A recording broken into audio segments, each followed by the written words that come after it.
Gardons dans nos prières cette semaine, je pense en particulier à notre frère Riyad Habib, qui a certaines douleurs. Gardons-le dans nos prières. Il a été à l'hôpital et de retour chez lui, mais on veut garder notre frère Riyad Habib dans nos prières, ainsi que Madame Farias.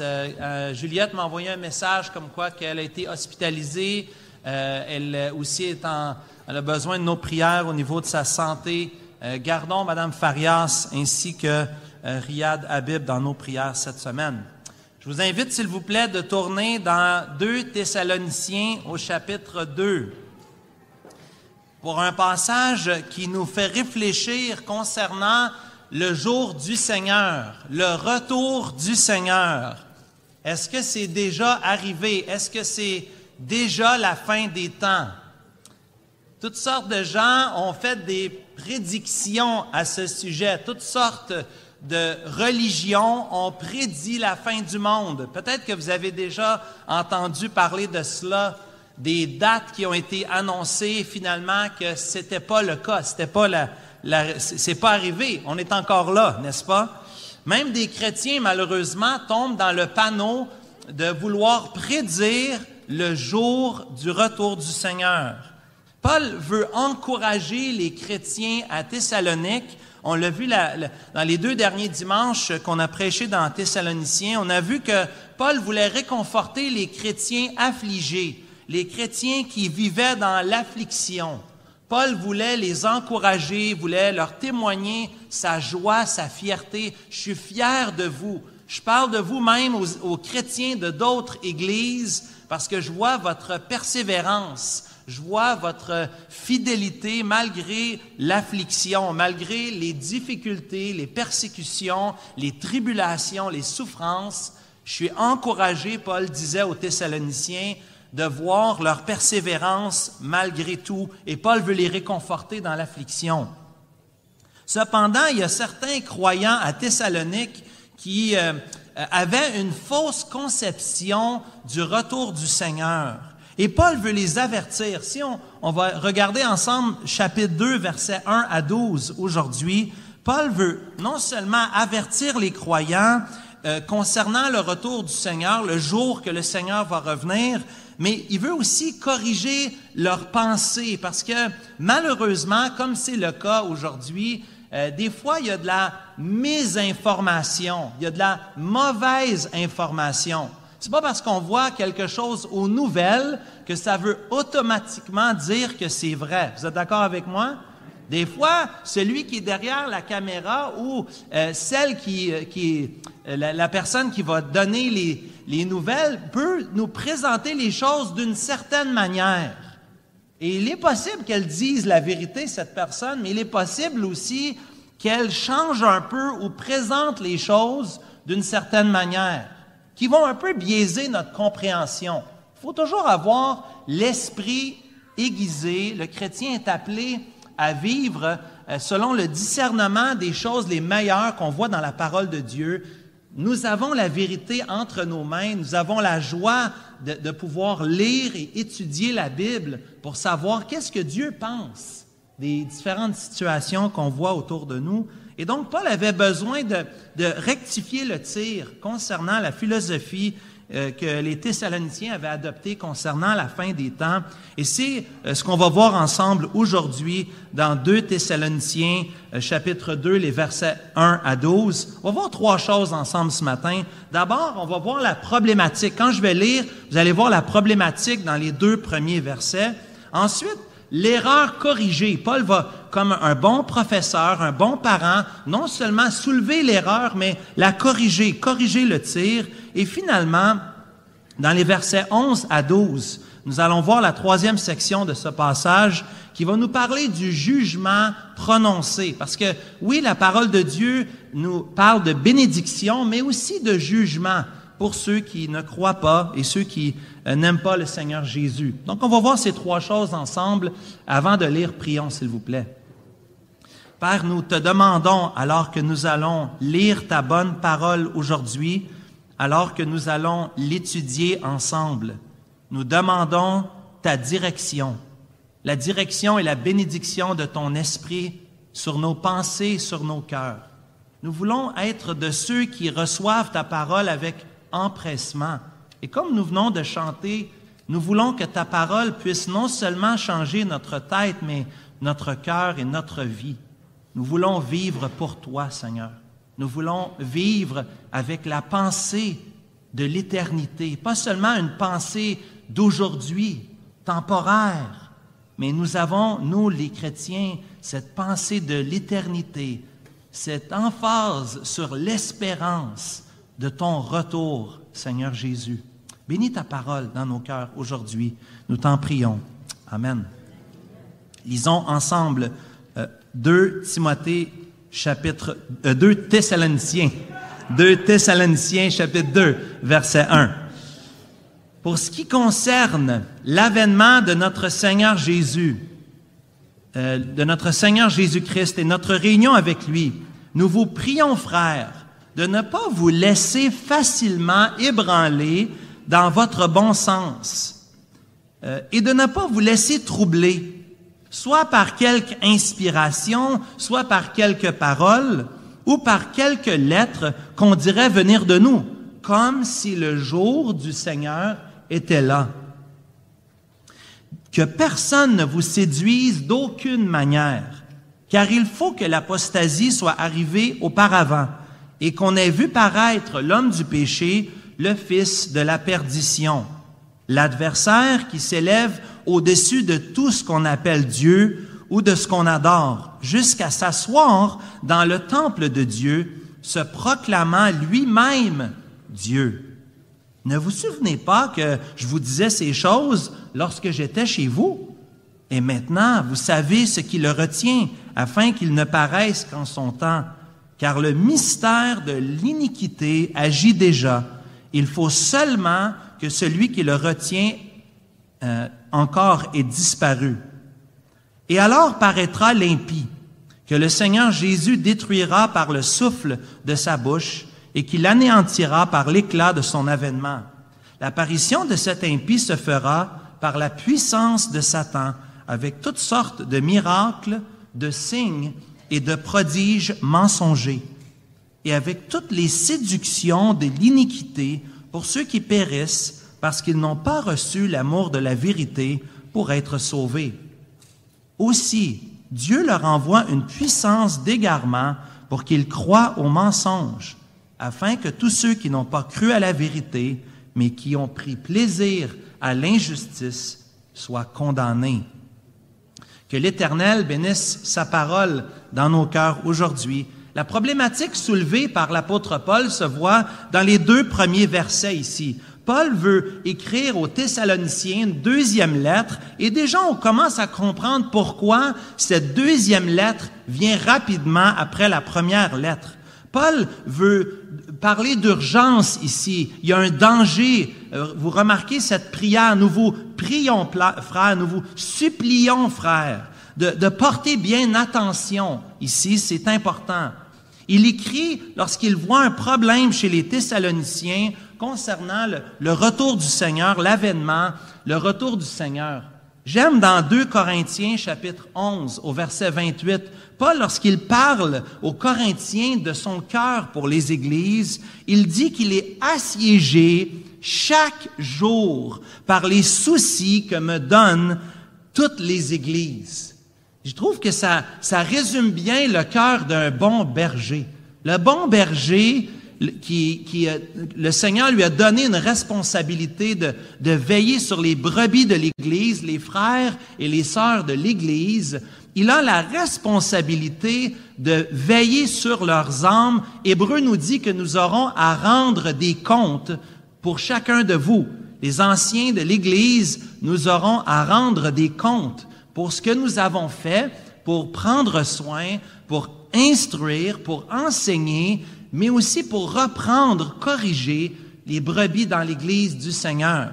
Paul avait un souci profond pour les églises, malgré le fait qu'il est loin, malgré le fait qu'il continue son ministère, il a en tête, il a dans ses prières, dans son cœur, les Thessaloniciens. Il a le souhait, le désir de voir l'Église marcher pour le Seigneur avec droiture fidèlement. Et lorsque Paul entend ce qui se passe à Thessalonique, Paul ne peut pas passer ça sous silence. Paul veut les encourager, mais Paul veut les corriger, les ramener.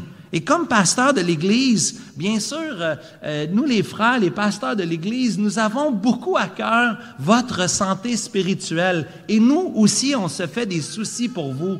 On vous amène dans les prières, dans nos prières. Lorsqu'on est réunis ensemble, on veut prier pour chacun d'entre vous et on s'intéresse à vous, à votre vie spirituelle. Et la plus grande joie qu'on a, c'est, nous dit l'apôtre Jean, c'est de voir les enfants de Dieu qui marchent dans la vérité. C'est notre désir, c'est le souhait de notre cœur, c'est que vous restiez attachés, fidèles à Dieu et à sa parole. Paul ici, nous voyons le souci qu'il a pour les Thessaloniciens, cette prière, cette supplication qu'il a pour les Thessaloniciens concernant le retour du Seigneur. Peut-être vous allez dire ce matin, mais le retour du Seigneur, en quoi ça va m'aider demain matin lorsque je retourne à l'école pour toi qui es étudiant, ou lorsque je retourne à mon travail ou à ma retraite, peut-être tu es retraité puis tu te dis, qu'est-ce que ça change? Qu'est-ce que ça pourrait bien changer pour moi, le retour du Seigneur? D'abord, avant de parler de son retour, on va parler de sa première venue. Ici, nous parlons de sa première venue, où le Seigneur Jésus est venu dans le monde, où il est né d'une vierge, où il a vécu dans une famille comme toi et moi. Lorsqu'il avait des frères, le Seigneur Jésus avait des frères terrestres, oui. Il a eu un ministère pendant 3 ans. Il a fait quantité de miracles pour confirmer qu'il était vraiment le Seigneur, qu'il était Dieu. Il a enseigné avec autorité. Il a vécu une vie parfaite, sans péché. Il a été faussement accusé. Bien sûr, il fallait monter une histoire pour l'envoyer à la croix parce que Jésus n'a jamais péché, il n'a jamais commis aucun péché. Et on a fabriqué une histoire pour qu'il puisse être envoyé mourir à la croix du Calvaire. Ainsi, il meurt à la croix pas pour ses péchés, il n'avait jamais commis de péché, mais il est mort pour nos péchés. 3 jours plus tard, il est ressuscité. 40 jours plus tard, il est remonté au ciel. Et oui, ça c'est sa première venue. Mais la parole de Dieu nous parle du retour du Seigneur Jésus. Et ce sera un retour triomphant. S'il est venu dans une crèche, laissez-moi vous dire que son deuxième retour ne sera pas dans l'humilité. Au contraire, lorsque le Seigneur Jésus va revenir, ça va être grandiose. Ça va être big, comme diraient les jeunes. On va pas manquer ça. Tout le monde va le voir. La Bible nous dit qu'il va revenir. On a vu déjà dans 1 Thessaloniciens, chapitre 4, les versets 13 à 18, Paul avait déjà adressé le sujet du retour du Seigneur auprès des Thessaloniciens. Ceux qui sont morts vont d'abord être pris avec le Seigneur. Et ensuite, nous les vivants, nous qui serons restés, nous qui ne serons pas encore endormis ou morts, nous serons pris dans la présence du Seigneur Jésus aussi. Comme vous voyez au verset 1, Paul ici parle de la réunion avec lui. Oui, bien-aimés, une réunion nous attend. Un moment glorieux, un moment important nous attend bientôt. Le retour du Seigneur Jésus, notre réunion avec lui, l'avènement, la seconde venue du Seigneur Jésus. Lorsque Jésus va revenir, bien-aimés, ça va être incroyable. Et pour nous, comme disait Kevin tout à l'heure, ça va être un sujet de joie lorsqu'il a lu dans Apocalypse, chapitre 21. Merci Kev pour ça. Apocalypse 21 nous parle d'un moment de bénédiction et de joie pour nous lorsque nous serons dans la présence du Seigneur. Mais malheureusement, ce ne sera pas le cas pour tous, comme nous verrons aujourd'hui à la fin de notre passage. Ici, dans 2 Thessaloniciens, chapitre 1, non seulement on nous parle de cette réunion avec lui, mais certains croyaient que la réunion avec lui, le processus était déjà entamé. Certains, il est probable ici que les Thessaloniciens avaient mal compris l'enseignement de Paul concernant le moment que le Seigneur allait revenir. Et bien sûr, on a vu au chapitre 1, verset 4, que le contexte 2 Thessaloniciens 1, verset 4, nous avons vu que le contexte des Thessaloniciens était celle des tribulations et des persécutions. Ils subissaient, au verset 5, chapitre 1, souffrance. Ils subissaient, chapitre 1, versets 6 et 7, des afflictions. Donc, le contexte ici de souffrance, d'affliction, de tribulation et de persécution avait mis une pression sur les Thessaloniciens et certains avaient malheureusement compris que cela voulait dire que la fin des temps était déjà arrivée, que c'était déjà le moment que le Seigneur allait revenir. Cela peut s'expliquer. Vous remarquez avec moi au verset 2, chapitre 2, verset 2, vous remarquez que Paul a bien compris, on lui a rapporté ce qui a été dit, soit par une inspiration, soit par une parole, soit par une lettre. Ça peut être une de ces trois choses-là qui peuvent expliquer la fausse compréhension des Thessaloniciens. Est-ce que c'était des frères bien intentionnés de l'Église qui, eux, avaient mal compris et qui ont fait des faux enseignements? C'est possible. Plusieurs croient que ce sont des faux prophètes ou des faux docteurs qui sont venus semer la zizanie dans l'Église par des faux enseignements, par des fausses lettres. Cela est très important. Vous dites, oui, mais 2000 ans plus tard, on n'a pas quelqu'un qui s'est levé aujourd'hui dans la synagogue pour enseigner des mensonges. Mais le problème, c'est qu'on a ça aujourd'hui.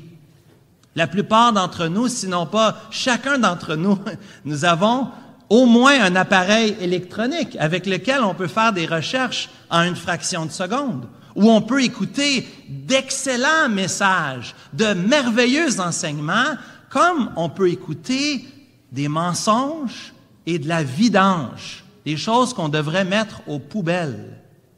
On a accès aujourd'hui, même dans notre poche maintenant, même pendant que vous m'entendez maintenant, vous êtes capable de faire des recherches sur votre téléphone pour valider si ce que je dis, c'est vrai ou si tel autre prédicateur ou tel autre enseignant ou tel autre pasteur dit la même chose. On a ça à la portée de la main. Il est aussi facile pour nous d'être induits en erreur que les Thessaloniciens. Des faux enseignements, que ce soit quelqu'un qui se lève et qui dit quelque chose qui n'est pas vrai, ou que ce soit quelqu'un qui écrive une lettre, un enseignement, un blog, ça peut être une vidéo, un podcast.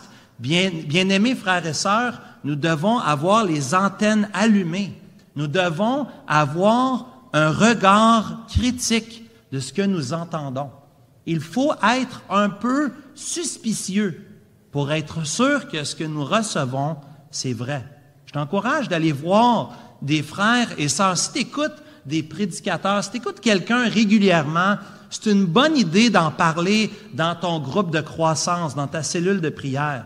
C'est une bonne idée d'en parler avec d'autres personnes dans ton entourage ici à l'Église. Venez voir un des anciens, un des pasteurs. Notre sœur Angie est régulièrement en train de bloguer, de faire des podcasts. Son contenu est excellent, mais elle pourrait aussi peut-être t'aider à t'aiguiller où est-ce qu'on devrait aller et ce à quoi nous devrions écouter. C'est bon d'avoir la parole de Dieu, c'est bon d'écouter, mais il faut se méfier sur le message que nous recevons. Parce qu'ici, les Thessaloniciens étaient troublés. Vous remarquez ici ce que Paul va dire. Paul va parler de ce que ça produit chez les Thessaloniciens. Remarquez ici au verset 2, Paul va dire qu'ils sont troublés, ils sont ébranlés. Ça va loin.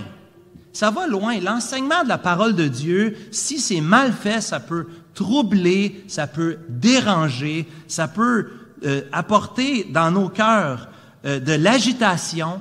On peut devenir alarmé, on peut devenir confus par l'enseignement, un faux enseignement. Puis littéralement, dans l'original ici, l'idée d'être ébranlé, c'est une grande tempête, voire même un tremblement de terre. Ceux qui ont déjà vécu ça, vous savez ce que c'est. Il y a des gens ici qui ont vécu le tremblement de terre en Haïti en 2010. Il y en a qui ont été affectés même dans leur santé à cause de cela, qui ont perdu les membres de leur famille, qui ont vécu des moments tristes. Mais ici, Paul va prendre un mot. C'est tellement fort, ça s'apparente à un tremblement de terre, ça s'apparente à une tempête, une grave tempête en mer. Paul écrit parce que les effets dévastateurs se voient dans le contexte de l'Église de Thessalonique. Il y a un danger réel de voir que quelqu'un peut prendre des paroles enseignées de la Bible et tordre le sens. Ici, Paul a probablement même une frustration, on va le voir un peu au verset 5, probablement un peu de frustration, voire de réprimande envers les Thessaloniciens, parce que ces paroles sont apportées par quelqu'un d'autre et le sens est tordu. Un sens que Paul n'avait pas donné. Je sais pas pour vous, mais c'est une des choses les plus frustrantes dans ma vie quand on prend mes paroles et qu'on change le sens. J'ai des petits avocats chez nous, là, des 3 petits avocats en formation qui savent, moi, mais papa, t'as dit ça. C'est vrai que j'ai dit ça, mais j'ai aussi dit ça avant et j'ai dit ça après. Le contexte est important, n'est-ce pas?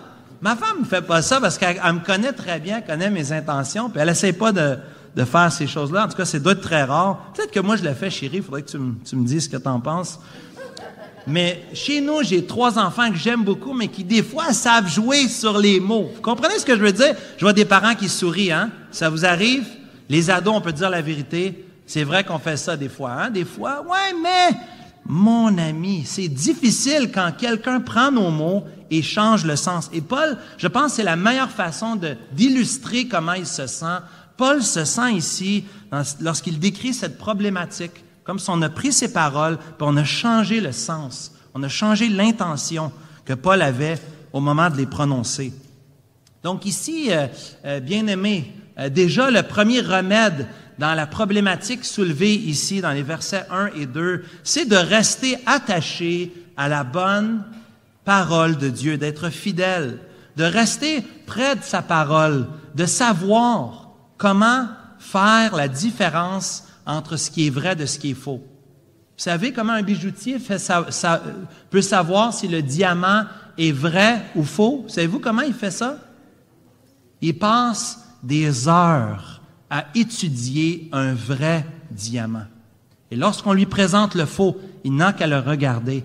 Il voit que ce n'est pas un vrai. Nous avons besoin de faire la même chose, d'être amoureux et des étudiants éternels, passionnés de connaître les vérités de la parole de Dieu afin de pouvoir discerner les erreurs. Et c'est pour ça qu'on continue d'enseigner la bonne parole de Dieu aujourd'hui. Et aujourd'hui, nous voulons, frères et sœurs, que vous ayez une perspective juste, une vision juste du retour du Seigneur. Donc au verset 3, allons au verset 3 dans la deuxième section ici, où Paul veut corriger l'erreur. Non seulement qu'il va soulever la problématique, oui, il y a quelqu'un qui est en train de semer la zizanie, changer mes paroles, concernant le jour du Seigneur, mais ici Paul veut apporter la correction nécessaire dans les versets 3 à 10.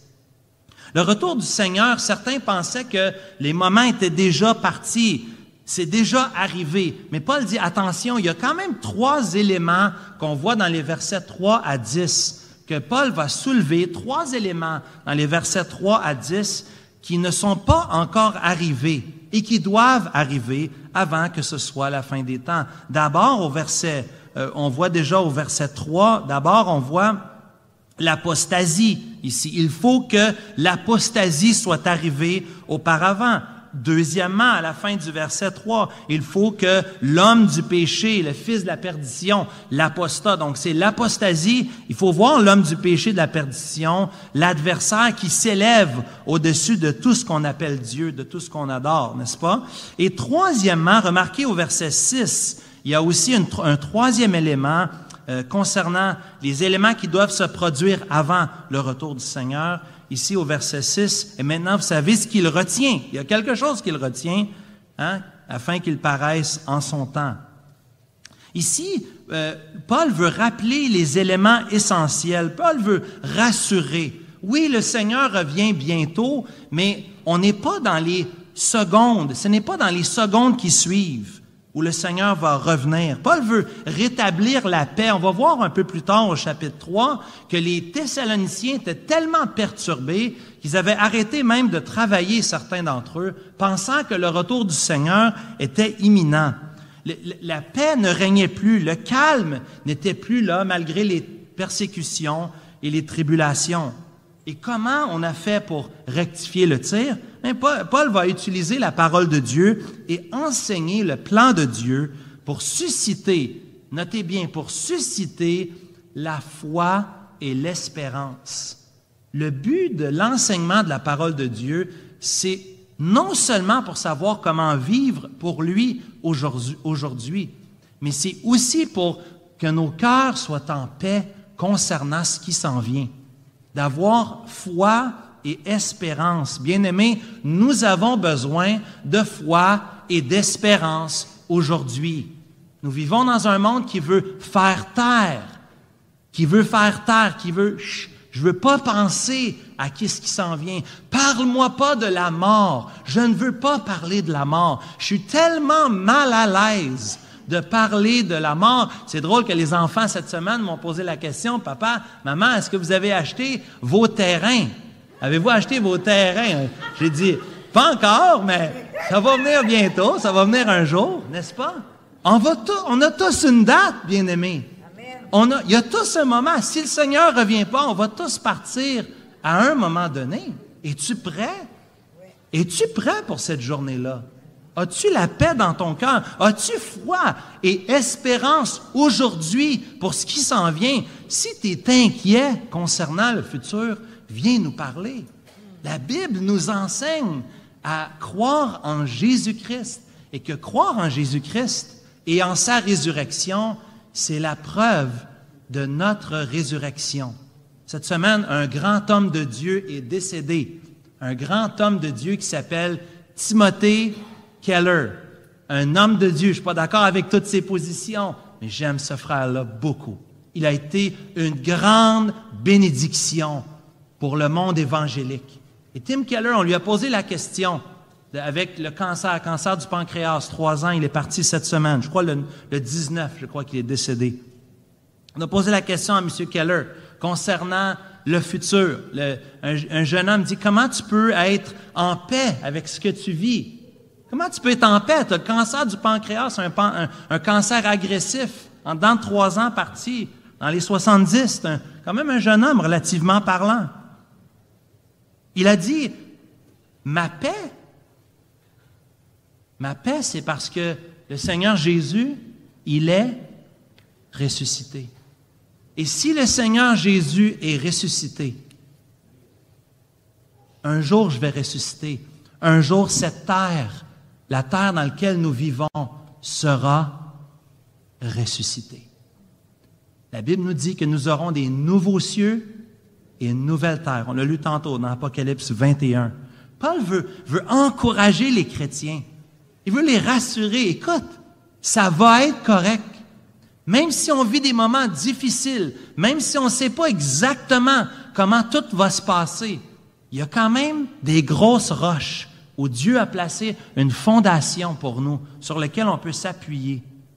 Oui, frères et sœurs, foi et espérance concernant le retour du Seigneur. On voit ici que Paul, au verset 3, veut avertir concernant l'apostasie. Que veut dire l'apostasie? C'est un mot qu'on n'utilise pas souvent, les jeunes. Peut-être que vous ne savez pas qu'est-ce que ça veut dire, le mot apostasie. Bien, ça veut dire d'abandonner la vérité. Ça veut dire de faire une défection. C'est quelqu'un qui va abandonner la course dans sa foi, qui va abandonner sa marche avec le Seigneur. Et un Jean nous dit que ceux qui abandonnent, en fait, n'ont jamais été parmi nous. La réalité, c'est qu'il y a plusieurs personnes, c'est Jésus qui a dit ça, plusieurs vont dire « Seigneur, Seigneur ». Et lorsqu'ils vont arriver devant Dieu, qu'est-ce qu'il va dire le Seigneur? « Je ne te connais pas, je ne vous connais pas ».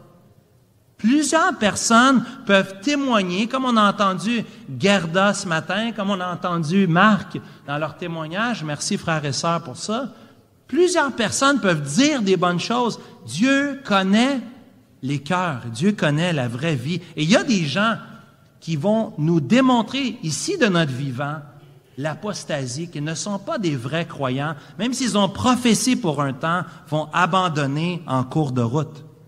Ici, l'apostasie parle de défection ou d'abandon de la vérité. On abandonne la vérité. Donc, il y aura cette apostasie où des gens vont abandonner la vérité, des gens qui vont se détourner du Seigneur Jésus, des gens qui, au moment, seront confrontés.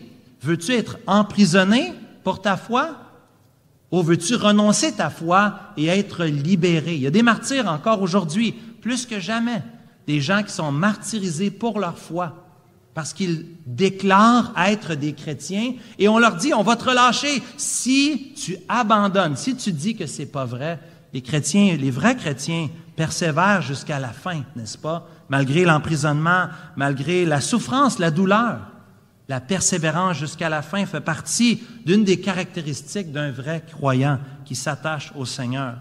L'apostasie ici, et à la fin du verset 3, cet homme de péché, ce fils de la rébellion, dans certaines de vos Bibles, vous allez voir celui qui est destiné à la perdition. Un peu plus tard, on voit au verset 4 l'adversaire. On voit au verset 8 et 9 l'impie. On peut entendre parler aussi d'être sans foi ni loi. D'être ici, ça veut dire l'idée c'est une personne qui est condamnée par Dieu, une personne qui est rebelle contre Dieu, une personne qui ne respecte pas la loi de Dieu. On a parlé rappelez-vous de Judas l'Iscariote. Rappelez-vous de Judas, comment on a appelé Judas l'Iscariote le fils de la perdition. Mais il y a eu Judas l'Iscariote, il y en aura d'autres, n'est-ce pas? Des gens perdus, qui sont rebelles contre Dieu, qui ne connaissent pas Dieu. Et ici, on va voir en particulier une personne qui va ressortir du lot. Parce que Jean va parler, Jean dans son épître, dans 1 Jean chapitre 2, 1 Jean chapitre 4, il va parler de l'Antéchrist ici. On va parler dans l'Apocalypse de Jean ici de la bête qui sera dans Apocalypse 13, Apocalypse 17, de cette personne qui va s'opposer à l'Éternel, qui va devenir une figure prédominante au milieu des nations. Cet adversaire, au verset 4, dans 2 Thessaloniciens, chapitre 2, verset 4, cet adversaire qui va s'élever au-dessus de tout ce qu'on appelle Dieu, de ce qu'on adore, jusqu'à s'asseoir dans le temple de Dieu. Imaginez ici le blasphème, s'asseoir dans le temple de Dieu et se proclamer lui-même Dieu. Écoutez, pour un Juif, c'est scandaleux ici.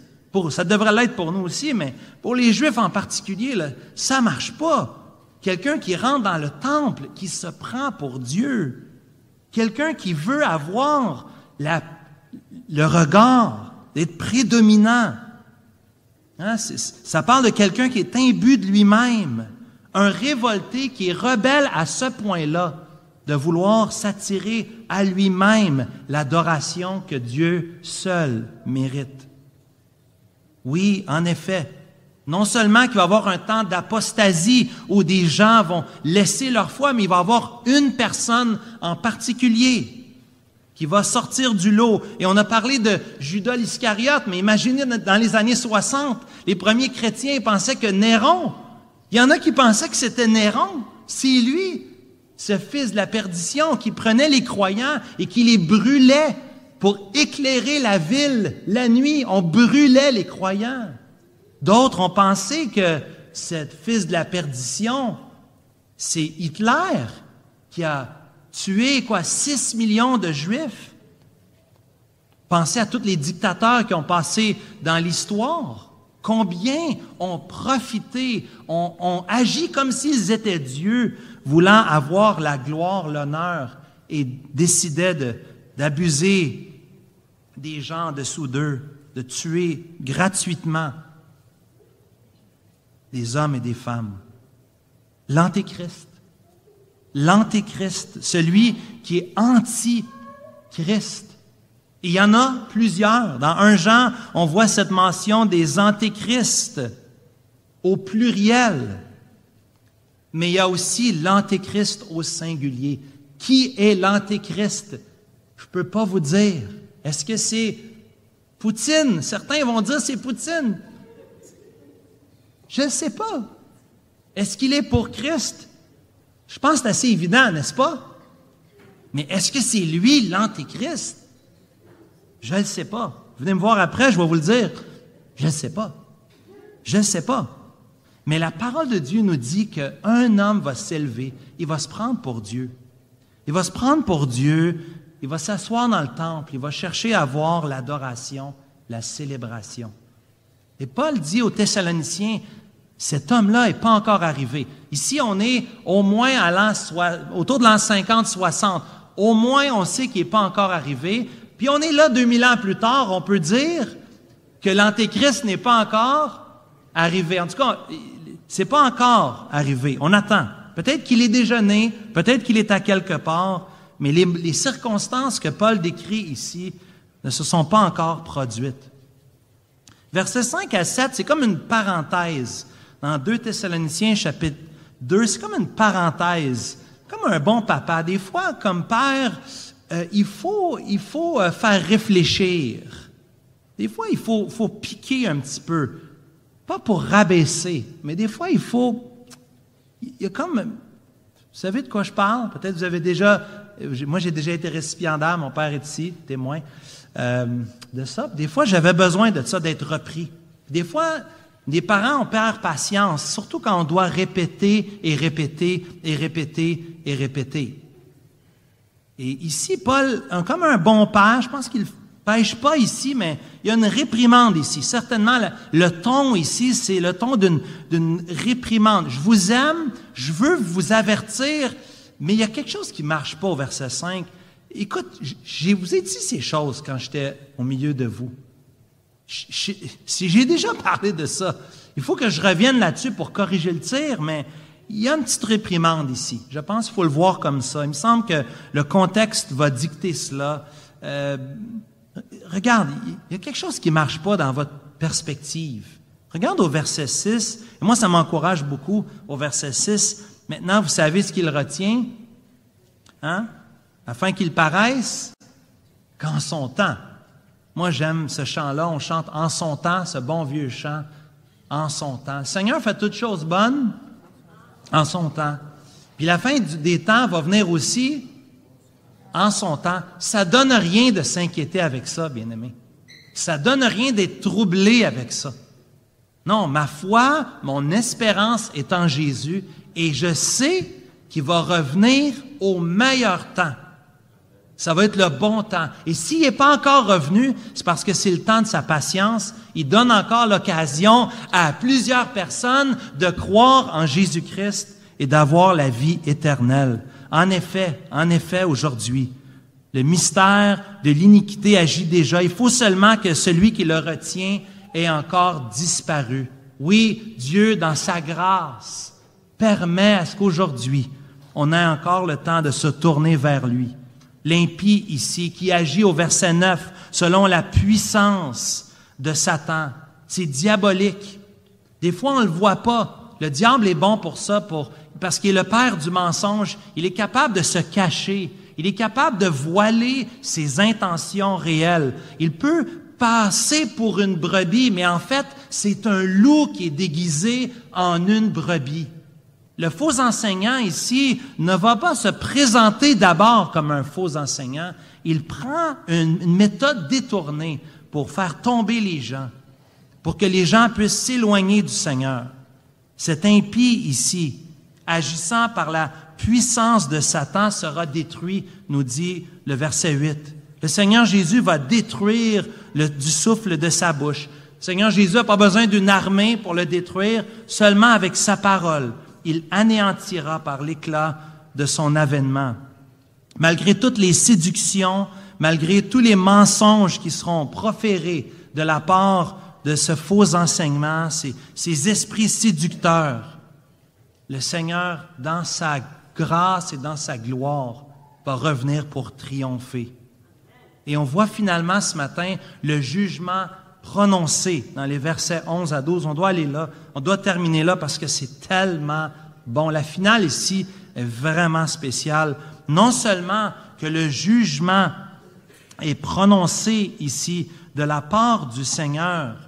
Mais en plus, on va voir la semaine prochaine, dans les versets 13 et suivants, la bénédiction pour nous, les croyants. Regardez au verset 11 et 12, le jugement prononcé de Dieu. Et ça sonne un peu bizarre. Première fois que j'ai lu ça cette semaine, je trouvais ça un peu bizarre. Aussi, Dieu leur envoie une puissance d'égarement pour qu'ils croient au mensonge. Comment comprendre l'égarement que Dieu envoie?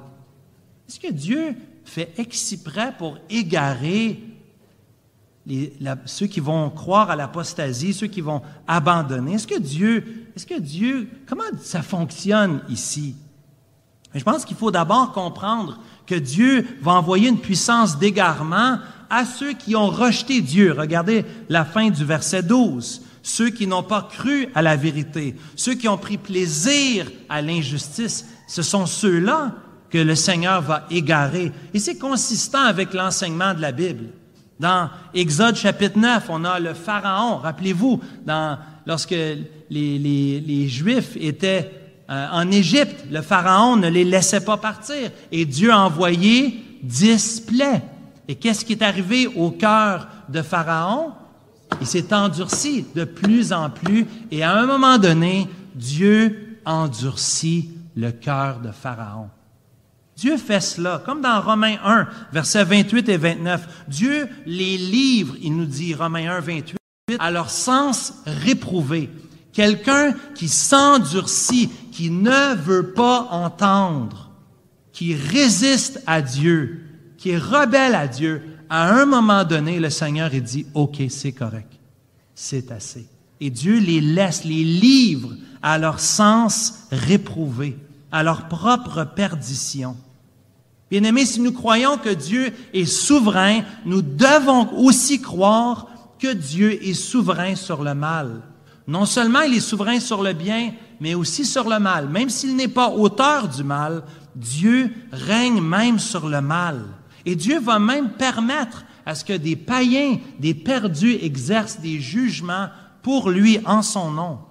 Dieu permet ici que le Pharaon, puisque son cœur s'endurcit, Dieu va le rejeter aussi. Dieu va l'endurcir encore davantage afin de l'empêcher de croire. Parce que le Pharaon n'aimait pas Dieu. Hein? Parce que dans Romains chapitre 1, on voit que les hommes, on n'aime pas Dieu. Ah oui, ils aiment Dieu. Non, ils n'aiment pas Dieu. Le Dieu de ce siècle, c'est nous-mêmes. C'est ça le Dieu de ce siècle. C'est nous-mêmes. Nous, on veut être sur le trône. Nous, on veut être adorés. Nous, on veut être grands. On ne veut pas adorer Dieu. Plutôt que d'aimer Dieu, on s'aime soi-même. Plutôt que d'aimer la justice, la vérité, on aime l'injustice et le mensonge. Plutôt que d'aimer Dieu, on s'aime soi-même. Plutôt que d'aimer la vérité, on aime le mensonge. Jean Desmangles disait, pasteur bien-aimé de cette Église, il disait, le péché qu'on fait, c'est le péché qu'on aime. Parce qu'on aime notre péché. Le péché que tu fais en secret, mon frère, ma sœur, si tu ne l'aimais pas, tu ne le ferais pas. C'est sûr. Il y a quelque chose qu'on aime. Il y a un plaisir momentané, une satisfaction au moment même qu'on aime et qu'on aime plus que Dieu. Ici, on le voit au verset 12. Ils ont pris plaisir à l'injustice. Ils ont pris plaisir au mal. Plutôt que de croire à la vérité, ils ont cru au mensonge. Ils ont échangé, Romains 1, verset 25, la vérité pour le mensonge. La vérité, bien-aimé, la vérité, il y en a seulement une. Ah, mais tout est vrai. Hein? Tout est relatif. Hein? On a entendu à l'école du dimanche ce matin. Si tu crois à ça, c'est correct pour toi. Jésus n'a pas dit « je suis un chemin ». Une vérité.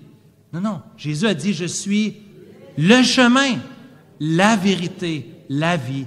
Nul ne vient au Père que par moi. Bien-aimés, si vous ne voulez pas recevoir le jugement de Dieu, la condamnation qu'on voit ici à la fin du verset 12, la seule façon de ne pas recevoir la condamnation, c'est de placer toute sa confiance son espérance, de mettre toutes les billes dans un seul pot, de placer sa confiance en Jésus-Christ. Parce que le jugement est certain pour ceux qui auront aimé l'injustice, pour ceux qui auront rejeté la vérité, pour ceux qui n'auront pas cru en le sacrifice merveilleux de Jésus-Christ. C'est la condamnation qui vous attend. Et aujourd'hui, tu m'entends aujourd'hui, cher ami, Romains chapitre 8, verset 1 nous dit qu'il n'y a maintenant plus aucune condamnation pour ceux qui sont en Jésus-Christ. Il n'y a aucune condamnation. De placer sa foi en Jésus, c'est de recevoir le don, le cadeau de la vie éternelle. C'est de ne pas croire au mensonge, qu'on est Dieu nous-mêmes, qu'on peut se satisfaire nous-mêmes, mais c'est de croire en la vérité, que oui, je suis un pécheur, mais que Christ, à la croix, a pris mon péché pour me donner la vie éternelle. Seigneur Jésus, merci pour ta parole aujourd'hui. Merci pour ces paroles de jugement qui nous rappellent que tu es un Dieu juste qui punit le pécheur, qui punit le péché. Seigneur, nous te remercions parce qu'un jour, nous allons ressusciter avec toi pour toujours. Nous allons vivre avec toi. Nous serons réunis avec toi. Seigneur, nous savons que ta parole nous dit qu'il y aura une période avant ton retour où l'apostasie, où le fils de la perdition, d'un moment que tu retiens dans ta souveraineté parce que tu es gracieux et bon, il y a un jour que nous verrons le Seigneur Jésus revenant en gloire. Nous avons hâte, Seigneur, à ce jour. Et nous te prions, Père, pour chaque personne rassemblée ici aujourd'hui, qu'elle puisse avoir placé toute sa confiance en toi, Jésus-Christ, le seul Sauveur, le chemin, la vérité et la vie. Nous t'adorons aujourd'hui, Jésus. Amen.